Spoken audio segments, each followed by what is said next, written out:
Hello everyone and welcome to UGC NET mentor guys. अगर आपने UGC NET exam में appear किया था जो अभी रिसेंटली एग्जाम हुए थे, तो अगर आपके मार्क्स अच्छे बन रहे हैं तो बहुत अच्छी बात है। बट अगर आपके मार्क्स कम बन रहे हैं तो ऐसे में आप सभी के लिए अच्छी न्यूज़ है कि अभी आप सभी के मार्क्स बढ़ेंगे। अब कितने बढ़ेंगे, कैसे बढ़ेंगे, किस किस को मार्क्स दिए जाएंगे, इसके बारे में आज की इस वीडियो में डिस्कस करेंगे। मैं आपको कंप्लीटली एनटीए ने जो इस इंपॉर्टेंट इन्फॉर्मेशन इशू की थी एग्जाम के रिगार्डिंग, उसी को पढ़ के समझाऊंगा, बताऊंगा, ताकि आपको कंप्लीट तरीके ऑफिशियल तरीके से आपको चीजें समझा सकूं।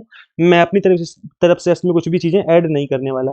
तो चलिए स्टार्ट करते हैं, डिस्कस करते हैं। बट इससे पहले आगे बढ़े मैं बता दूं कि यूजीसी की न्यू रेगुलेशंस आई 2026 की पॉलिसी, तो आप इसको इस वीडियो को गो थ्रू कर सकते हैं, जिससे आपकी जो प्रिपरेशन है, मतलब इससे रिलेटेड अगर कोई क्वेश्चन बनेगा एग्जाम में यूजीसी नेट में, तो आप उसका आंसर इजीली कर पाएंगे। गाइस देखो, अभी आज लास्ट डे है, मकर संक्रांति डिस्काउंट ऑफर चल रहा है यूजीसी नेट जून 2026 के सभी कोर्सेज पे। तो मकर 10 कूपन कोड अप्लाई करने पे आपकी फीस रिड्यूस हो जाएगी। आज रात 12 बजे तक के लिए ऑफर और अवेलेबल है, उसके बाद ये ऑफर एक्सपायर हो जाएगा।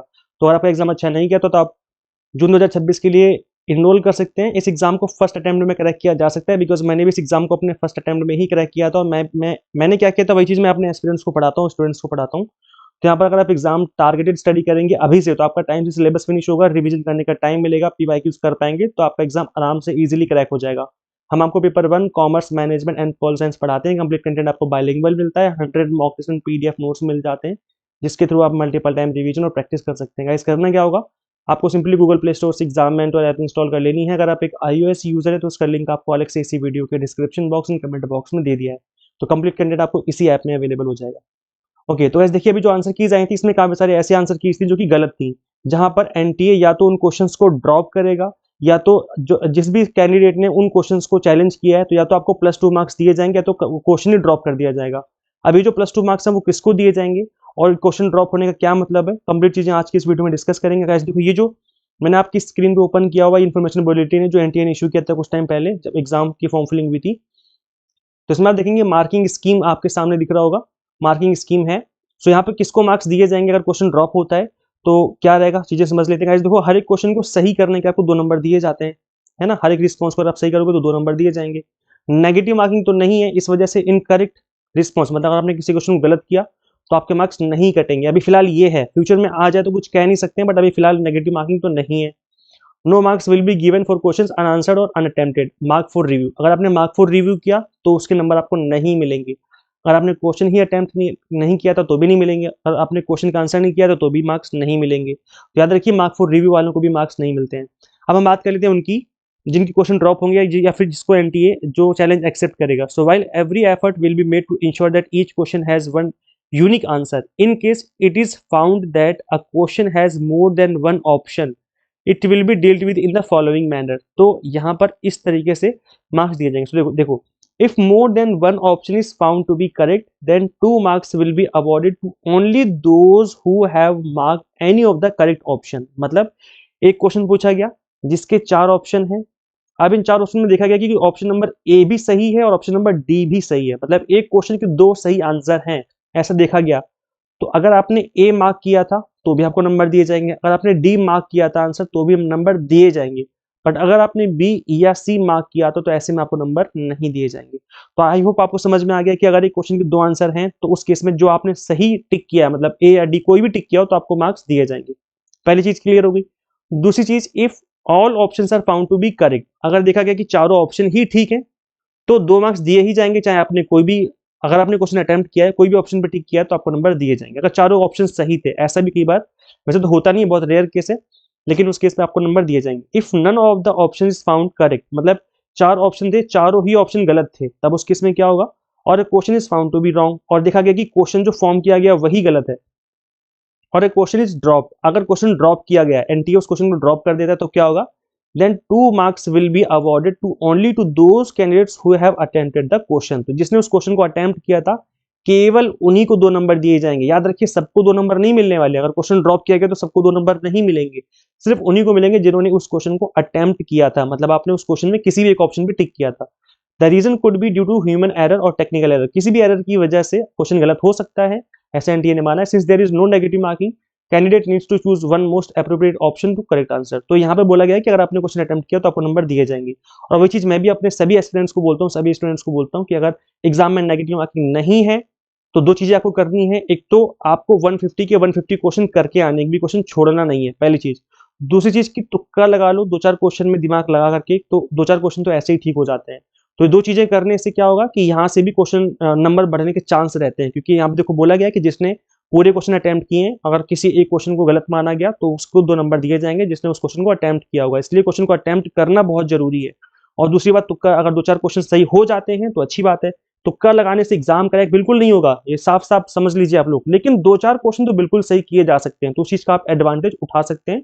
2-4 क्वेश्चन ज़रूर तुक्का लगा के ठीक किए जा सकते हैं। तो उसके रिगार्डिंग तो मैं हमेशा अपने एस्पिरेंट्स को गाइड करता हूँ। इसमें कोई शर्म वाली बात है कि तुक्का लगाना सिखा रहे हैं, ये वो फलाने ढिमाका, मैं नहीं सर, हम मतलब ना मैं करता ना मैं अपने स्टूडेंट्स को सिखाता हूँ। ये कॉम्पिटिटिव एग्जाम एक रेस है, जो इसमें आगे भागेगा वही जीतेगा। अब इस रेस में बस चीटिंग नहीं करनी है हमें बस नकल नहीं करनी है, ना हमें कोई चोरी करनी है, बस अपनी मेहनत से करना है। भाई तुक्का लगाओगे तो क्या हो जाएगा, हमने चोरी थोड़ी ना करी है, हम उसमें भी थोड़ा दिमाग का इस्तेमाल होता है। तुक्का लगाने में भी कुछ लॉजिकल रीजनिंग होती है, कुछ लॉजिक होता है, एक जो आपका आईक्यू लेवल होता है दिमाग का, वो आपका आपके साथ होना चाहिए, तभी तुक्का भी लगता है। तो तुक्का भी ऐसा नहीं कि हलवा है कि कोई भी उठा के खा ले। तो ये है, बाकी मैं अब जब भी चीज़ों को पढ़ाता हूँ, एक्सप्लेन करता हूँ, तो आपको समझाता हूँ कि कैसे देर तक याद रखें, बिकॉज़ देर तक याद रखना भी बहुत ज़रूरी है। सिलेबस बहुत लेंथी है। अगर आप यूनिट 1 पढ़ेंगे और फिर आप यूनिट 10 पढ़ेंगे, मतलब पढ़ते-पढ़ते 10 तक पहुँचेंगे, तो यूनिट 1 में आपने क्या पढ़ा था, आप भूल जाओगे, आपको याद नहीं रहेगा।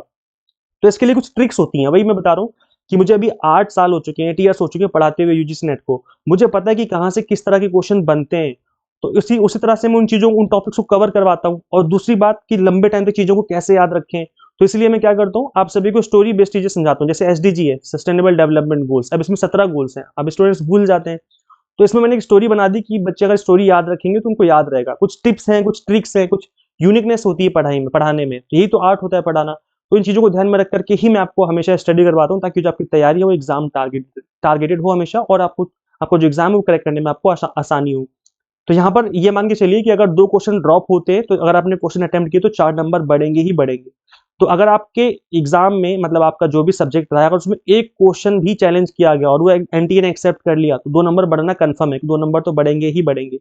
और अगर क्वेश्चन ड्रॉप होता है तो याद रखिए सिर्फ उन्हीं के नंबर बढ़ेंगे। आप कई बार ना क्वेश्चन स्टूडेंट्स का ये भी रहता है कि सर नंबर तो सबके बढ़े हैं, तो कट ऑफ पे क्या ही असर पड़ेगा? सबके नहीं बढ़ेंगे। जिसने क्वेश्चन को अटेम्प्ट किया होगा केवल उन्हीं के क्वेश्चन उसी को नंबर मिलेंगे। तो याद रखिए क्वेश्चन अटेम्प्ट करना भी ज़रूरी है। तो अगर 2 नंबर बढ़ जाते हैं आपके, तो याद रखिए आप बाकी लोगों से आगे हैं जिन्होंने पेपर अटेम्प्ट नहीं कर पाया पूरा। तो ये चीज़ है जो कि आपको याद रखनी है। इससे जो है थोड़ा बहुत तो एडवांटेज मिलेगा ही। पूरी तरीके से एडवांटेज ना मिले तो थोड़ा बहुत एडवांटेज मिलेगा ही। तो नंबर बढ़ेंगे भी, 2 नंबर या 4 नंबर तो मान के चलो कि बढ़ेंगे ही बढ़ेंगे आपके। आई होप आपको चीज़ें समझ में आ गई, चीज़ें क्लियर हो गई हैं। बाकी मैंने आपको बता दिया है कि मैं हमेशा आपको टू द पॉइंट और एग्ज़ाम टारगेटेड पढ़ाता हूँ। जितना ईज़ी हो सके उतना ईज़ी तरीके से पढ़ाने की कोशिश करता हूँ, चाहे डीआई हो, चाहे मैथ हो, चाहे लॉजिकल रीज़निंग हो। इस तरह के जो टॉपिक है मैं बहुत ही ईज़ी बना के पढ़ाने की कोशिश करता हूँ। तो चाहे वो गाइस न्यूमेरिकल पोर्शन हो, चाहे वो थ्योरेटिकल पोर्शन हो, दोनों ही केस में मैं चीज़ों को टिप्स एंड ट्रिक्स के साथ पढ़ाता हूँ, ताकि चीज़ें आपको लंबे टाइम तक याद रहें। और किस टॉपिक को किस तरीके से पढ़ना चाहिए, ये भी एक समझना बहुत ज़रूरी है, क्योंकि किसी भी टॉपिक को बस उठा करके पढ़ाया नहीं जा सकता। जैसे मैं एग्जांपल के तौर पे एक चीज़ बताता हूँ, परसेंटेज हो गया, रेशियो हो गया, इस तरह के जो टॉपिक है, अगर डायरेक्ट क्वेश्चन करवाओगे तो स्टूडेंट्स को समझ में नहीं आएगा, जब तक उनको बेसिक क्लियर नहीं होंगे। तो पहले मैं बेसिक पढ़ाता हूँ पार्ट 1 में, उसके बाद पार्ट 2 में मैं आपको एडवांस लेवल के क्वेश्चंस करवाता हूँ, ताकि चीज़ें पहले बेसिक आपकी क्लियर हो कि एक्चुअल में रेशियो होता क्या है, एक्चुअल में परसेंटेज होता क्या है। अगर आपके बेसिक क्लियर हैं, तो आपका जो एडवांस लेवल के क्वेश्चन है वो भी चीज़ें क्लियर हो जाएँगी। देखो गाइस, हमेशा टीचिंग का मतलब ये नहीं होता कि आपको रट्टा मरवा दिया, चीज़ें समझा दी, मतलब क्वेश्चन करा दिए, डायरेक्ट काम खत्म हो गया। नहीं, टीचिंग का मतलब होता है कि आपने स्टूडेंट्स को सोचना सिखा दिया कि अगर इस तरह का क्वेश्चन आएगा तो आपको कैसे हैंडल करना है। इस तरह के टॉपिक में किस तरह का कॉन्सेप्ट लगेगा। अगर आप स्टूडेंट को सोचना सिखा देते हो, तो स्टूडेंट किसी भी तरह का क्वेश्चन होगा एग्ज़ाम में कर लेगा, क्योंकि एग्ज़ाम में वही सेम क्वेश्चन नहीं आते जो हम करवाते हैं। हम आपको बस सोचना सिखाते हैं कि अगर इस तरह का क्वेश्चन आएगा तो उसको किस तरीके से अप्रोच करना है, कैसे उसका आंसर करना है। तो उसके लिए पहले बेसिक क्लियर होने ज़रूरी है, उसके बाद ही आपको एडवांस लेवल के क्वेश्चंस आप कर पाएँगे। तो इस चीज़ को ध्यान में रख कर के मैं हमेशा पढ़ाता हूँ। सो ये इस चीज़ का आपको एडवांटेज मिलेगा। हम आपको पेपर 1 पढ़ाते हैं, commerce, management and political science की प्रिपरेशन करवाते हैं। तो आप इन सभी कोर्सेज़ में एनरोल करके जो अपनी प्रिपरेशन है वो स्टार्ट कर सकते हैं। सबसे अच्छी बात ये है कि लैंग्वेज की कोई दिक्कत नहीं, कंप्लीट कंटेंट हमारा बायलिंगुअल रहता है, 100 मॉक टेस्ट मिलते हैं प्रैक्टिस करने के लिए, पीडीएफ नोट्स मिलते हैं, जिसके थ्रू आप मल्टीपल टाइम रिवीजन और प्रैक्टिस कर सकते हैं। गाइस, जून 2026 के लिए और दिसंबर 2026 के लिए एग्जाम टारगेटेड कोर्सेज अवेलेबल है। आप 6 मंथ का कोर्स एनरोल कर लीजिए आंख बंद करके। आई एम प्रॉमिसिंग यू कि आपको बिल्कुल भी गिल्ट नहीं होगा। एक-एक चीज़ आपको टू द पॉइंट और एग्ज़ाम टारगेटेड यहाँ पर मिलने वाली है। तो इसी बात को प्रॉमिस करते हुए आप अपनी जो प्रिपरेशन है स्टार्ट कर सकते हैं। गाइस करना क्या होगा, आपको सिंपली गूगल प्ले स्टोर से एग्जाम मेंटर ऐप इंस्टॉल कर लेनी है। अगर आप एक iOS यूजर है तो उसका लिंक हमने आपको अलग से इसी वीडियो के description box and comment box में दे दिया है। तो share this video with all net aspirants and subscribe for UGC net and assistant professor job related updates। Guys इस वीडियो में इतना ही, मिलते हैं हम लोग फिर नेक्स्ट वीडियो में। Till then keep watching UGC net mentor। Thank you.